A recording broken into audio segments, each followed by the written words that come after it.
নমস্কার, welcome to my channel Samashri Shri Shri Radhakrishna Gopal Shrimad Bhagavad Gita. আজ 22 জুলাই 2025। আমি শ্রীমদ ভগবত গীতার প্রথম অধ্যায়ের 24তম ও 22তম শ্লোকের ব্যাখ্যার 25 পৃষ্ঠার কিছু অংশ পাঠ করছি। শ্রীমদ ভগবত গীতা কি জয়, শ্রী শ্রী রাধাকৃষ্ণ গোপাল শ্রীমদ ভগবত গীতা কি জয়, রাধাকৃষ্ণ রাধাকৃষ্ণ রাধাকৃষ্ণ।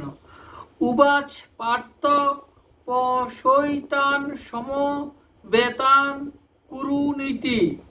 কুরু পট্টির দ্বারা ধৃতরাষ্ট্রের পুত্র এবং পাণ্ডুর পুত্র দুপক্ষকেই বুঝায়, কারণ এরা সকলেই কুরুবংশীয়। যুদ্ধের উদ্দেশ্যে একত্রিত এই কুরুবংশীয়দের দেখো।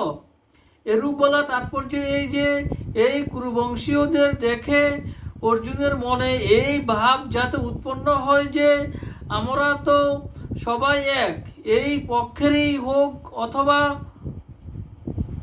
ওই পক্ষের ভালোই হোক অথবা মন্দ, সদাচারী হোক বা দুরাচারী, আসলে সবাই তো আমাদেরই আত্মীয়। এর জন্য অর্জুনের মনে সুপ্ত কৌটুম্বিক মমতাযুক্ত মোহ যাতে জাগ্রত হয়, এবং মোহ জাগ্রত হলে অর্জুন জিজ্ঞাসু হন, যাতে অর্জুনকে নিমিত্ত করে ভাবি কলিযুগের জীবগণের কল্যাণের উদ্দেশ্যে গীতার মহান উপদেশ দেওয়া সম্ভব হয়।